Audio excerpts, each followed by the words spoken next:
예수님은 나의 왕, 나의 주인, 나의 생명이십니다. 하나님 아버지, 비둘기조차 드릴 수 없는 가난한 사람에게 곡식으로 속죄제를 허락하시니 감사합니다.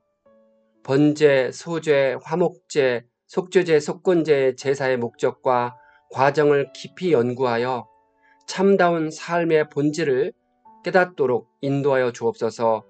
예수님의 이름으로 기도합니다. 아멘. 오늘 읽을 말씀은 레위기 5장부터 7장입니다. 이 말씀의 핵심은 첫째, 비둘기도 준비할 수 없는 가난한 사람은 고운 가루로도 속죄제를 드릴 수 있습니다. 둘째, 속건제는 죄를 사함받기 위한 배상에 관련된 제사입니다. 셋째, 번제, 소제, 속죄제, 화목제를 드리는 규례가 기록되어 있습니다. 하나님은 시내산에서 모세를 통해 이스라엘 백성에게 이 모든 명령을 내리셨습니다. 5장, 레위기 5장 1절부터 13절에서 속죄제에 대한 설명을 해주고 있습니다. 속건제에 대한 규례가 5장 14절부터 이어집니다. 만일 사람이 범죄를 직접 보았거나 사건의 해결에 도움이 될 만한 법적 증인 위치에 놓였음에도 불구하고 침묵하면 죄가 되었습니다. 사람이 부지 중에라도 부정한 동물의 사체를 만졌으면 그 죄를 속하여야 합니다. 여기서 부정은 종교의식상 불결하여 피해야 한다는 것을 가리키는데 성경은 이런 것들에 대해 부정하다고 규정하고 있습니다.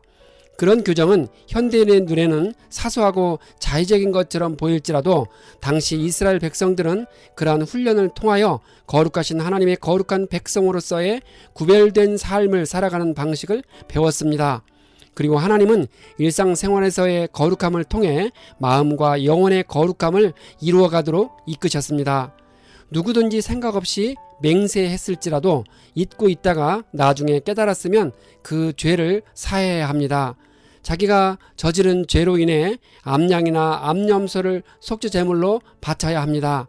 그러나 양을 바칠 형편이 못되면 집비둘기나 산비둘기를 가져다가 하나는 속죄물로 하나는 번제물로 바쳐야 합니다.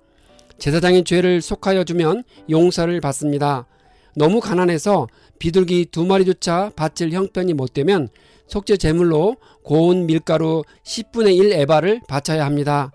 가난한 자들을 위한 속죄제의 희생제물로 비둘기가 허용된 것은 경제적인 문제로 인해 제물을 마련하지 못하는 일이 없도록 하기 위함입니다. 또 굳이 비둘기까지도 요구하신 것은 피 흘림이 없음즉 죄사함이 없다는 속죄의 대원칙에 근거하여 죄사함을 위해서는 반드시 희생제물의 피가 필요하다는 사실을 가르쳐주기 위함입니다. 기름이나 유향은 축제용 물품으로서 자발적으로 기쁨이나 감사를 나타내는 소제에서는 사용될 수 있지만 속죄제에는 기름과 유향을 얹어서는 안 됩니다. 왜냐하면 속죄제에는 죄를 범한 자가 참여하는 심정으로 죄사함을 바라고 의무적으로 드려야 하는 엄숙한 제사이기 때문입니다. 속건제는 히브리어로 야삼인데 침해 혹은 위반이라는 뜻입니다. 속건제는 부주 중에 저지른 죄를 속죄하기 위한 제사이며 손해배상이 가능할 때 드리는 제사입니다. 여호와의 거룩한 물건이나 법령을 위반했을 때 혹은 타인의 신체나 재산이나 권리를 침해했을 때 그 죄를 사함받기 위해 배상 형식으로 드려야 하는 의무제입니다. 따라서 속건제의 특징은 손해를 끼친 액수에다가 5분의 1을 더해서 배상을 해야 한다는 점입니다. 그리고 속건제의 희생제물은 모든 경우에 똑같이 흠없는 순양이었습니다. 6장 속건제에 대한 설명은 6장 7절까지 이어집니다. 누구든지 이웃이 맡긴 물건을 속이거나 담보물을 속이거나 도둑질하거나 강제로 빼앗거나 남의 물건을 줍고 감추거나 어느 것 하나라도 하면 다 갚아야 합니다. 그가 다른 사람에게 피해를 주었을 때 본래 물건의 5분의 1인 20%를 더하여 돌려보내야 합니다. 그 이유는 피해자가 겪었을 물질적, 정신적 고통을 감안한 규례입니다. 그런 후 그는 속건 제물로 흠없는 순양 한 마리로 제사를 드려야 용서를 받을 수 있습니다. 제사장은 번제를 드린 후 번제물을 아침까지 제단 위에 있는 석쇠 위에 두고 제단의 불이 그 위에서 꺼지지 않게 해야 합니다. 그는 세마포 긴 옷을 입고 세마포 속바지로 하체를 가려야 합니다. 제사장은 제단 위에서 불태운 번제의 재를 가져다가 제단 곁에 두어야 합니다. 그는 입었던 옷을 벗은 후 다른 옷으로 갈아입고 그 재를 진영 바깥 정결한 곳으로 가져가야 합니다. 이런 과정을 보면서 생각하는 것은 제사장은 정결해야 하며 차분하게 구별하며 절차를 따라야 한다는 것입니다. 곡식 제물을 바칠 때 제사장이 기름 섞은 고운 밀가루 한 줌과 곡식 제물에 얹어 바친 향을 거두어 불살라야 합니다. 남은 것은 아론과 그의 아들들이 누룩을 넣지 않고 거룩한 곳에서 먹어야 합니다. 아론과 자손들은 살라바치는 제물에서 남은 것을 먹을 수 있습니다. 이는 영원히 지켜야 할 규례라 합니다. 하나님은 제사장들이 제사에 집중하면서 먹고 살 수 있도록 제도로 정해 주셨습니다. 아론과 그의 자손이 기름 부음을 받은 날에 여호와께 고운 가루 10분의 1 에바를 항상 드리는 소제물로 삼아 그 절반은 아침에 절반은 저녁에 드려야 합니다. 아론의 자손은 제사장을 가리킵니다. 하나님은 먼저 이스라엘 12지파 중에서 레위 지파를 고르시고 그 중에서도 아론의 자손을 택하여 제사장의 직무를 맡기셨습니다. 속죄 제물을 잡고 죄를 위하여 제사 드리는 제사장이 그것을 먹되 회막들 거룩한 곳에서 먹었습니다. 소제물 중 하나님께 기념물로 불살라 바쳐지고 남은 것들은 제사장의 몫이었습니다. 하지만 제사장은 남은 소제물을 반드시 회막들에서 먹어야 했는데 그 이유는 소제물은 거룩한 음식이었으므로 오직 거룩한 장소에서만 먹어야 했기 때문입니다. 아론과 그의 자손이 기름 부음을 받는 날은 제사장 위임식이 거행된 7일이 끝난 후였습니다. 제사장이 잡은 고기가 거룩하고 고기에 접촉한 자도 거룩해집니다. 본래 제물 자체는 거룩하지 않습니다. 제물이 거룩하신 하나님께 드려지면 하나님의 소유가 되었기 때문에 거룩합니다. 그러나 피를 가지고 회막에 들어가 성소에서 속죄하게 한 속죄 제물의 고기는 먹지 말고 불살라야 합니다. 이미 제사 드리며 죄로 더러워진 고기를 먹어서는 안 되었던 것입니다. 고기를 삶은 토기 그릇을 왜 깨뜨렸을까요? 토기 그릇은 흡수성이 있어 희생 제물의 기름기나 냄새가 거기에 배어들었기 때문입니다.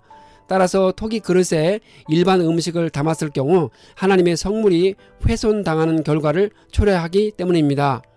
7장 희생 제물의 피를 번제된 사방에 뿌리는 이유는 희생 제물의 피를 하나님께 충분히 나타내 보임으로써 제물 드리는 자의 죄를 사함받기 위함이었습니다. 이것은 죄인이 죄를 사함받기 위한 유일한 방법은 오직 희생 제물의 피를 통해서만 가능하다는 의미를 줍니다. 아울러 장차 온 인류의 희생양 되신 예수 그리스도의 대속을 예표한다고 볼 수 있습니다. 속건제의 제물 중 제사장이 먹어야 할 것은 피와 기름과 콩팥을 제외한 부분입니다. 제사장은 기름이나 피를 먹어서는 안 됩니다. 기름은 힘의 근원이고 피는 생명의 근원으로 봅니다. 힘은 오직 하나님께 있고 생명은 하나님의 주권하에 있기 때문입니다. 이 규례를 보면 하나님은 제사장의 건강을 위해 독이 있는 피는 단에 뿌리고 나쁜 콜레스테롤이 많이 있는 동물의 내장은 태우라는 명령을 하셨음을 알 수 있습니다. 화목제는 드리는 자의 성격에 따라 세 가지 종류가 있습니다. 첫째, 베푸신 은혜에 감사하여 드리는 감사제. 둘째, 서원이 이루어지기를 바라고 드리는 서원제. 셋째, 그저 기쁜 마음으로 자원해서 드리는 자원제입니다. 그 중에서 감사제로 드려진 예물은 반드시 당일에 먹어야 합니다. 조금이라도 이튿날 아침까지 두지 말아야 합니다. 서원이나 자원하는 예물이면 드린 날에 먹어야 하고 이튿날에도 먹을 수 있으나 셋째 날까지 남아있으면 불살라야 합니다. 만일 하나님께 드려진 거룩한 예물이 상하거나 부패하게 되면 그것은 거룩한 예물로서 기능을 더 이상 감당할 수 없기 때문입니다. 화목제물을 통해 얻을 수 있는 것은 하나님과 화목하고 사람끼리 화목하는 것입니다. 고기가 부패하기 전인 3일 안에 모두 먹으려면 나눠 먹어야 합니다. 가까운 친구, 친족은 물론 고기가 남으면 평소 좋지 않은 사이의 사람에게도 나눠줘야 합니다. 레위기의 정결의식법상 몸이 부정한 자로 규정한 사람은 시체에 접촉한 자, 나병 환자, 설정한 자, 월경 중인 여자, 유출병자 등입니다. 이런 자들은 부정에서 벗어나기까지 거룩한 제물을 먹어서는 절대 안 되었습니다. 고기를 먹을 때 피와 기름은 절대 먹어서는 안 됩니다. 그 이유는 하나님께서 먹지 말라고 명령하셨기 때문입니다. 기름은 고기의 기름진 부위로서 가장 기름지고 맛이 있을 뿐만 아니라 힘의 근원이 되는 부분입니다. 하나님은 그것을 자신의 몫으로 규정하심으로써 경배자는 최고의 것을 하나님께 바쳐야 할 의무가 있었으며 힘과 생명의 근원은 하나님의 주권하에 있음을 교훈합니다. 고기에 붙은 기름은 콜레스테롤이 많아 몸의 건강에 좋지 않습니다. 이는 사람의 건강을 고려한 창조주 하나님의 배려이기도 합니다. 피를 먹지 말라고 한 이유는 무엇보다도 피는 생명 그 자체를 상징하는 것으로서 모든 생명은 오직 하나님의 주권에 속한 것이기 때문입니다. 구약시대의 제사법상 희생제물의 피는 속죄의 유일한 수단으로서 장차 예수 그리스도의 십자가 보혈을 예표하는 최고의 성물이기 때문입니다. 이 또한 피에 들어있는 독소로부터 인간의 건강을 지키고 피가 땅을 비옥하게 한다는 사실을 아시는 창조주의 배려임을 알 수 있습니다. 요제는 제사장이 자신의 양손 위에 제물을 올려놓고 제단 앞에서 앞뒤로 수평두개 흔드는 방식으로 드리는 제사 방법입니다. 거제는 제사장이 제단 앞에서 희생 제물의 우편 뒷다리 부분을 꼭 부여잡고 그것을 위로 높이 치켜 들었다가 다시 아래로 내리는 방식으로 드려지는 제사 방법입니다. 이상은 시내산에서 모세에게 명령하신 규례입니다. 하나님이 시내산에서 제사 제도를 명하신 때는 이스라엘 백성이 성막을 건축한 출애굽 2년 1월 1일부터 시내산을 떠나간 2년 2월 20일 사이입니다.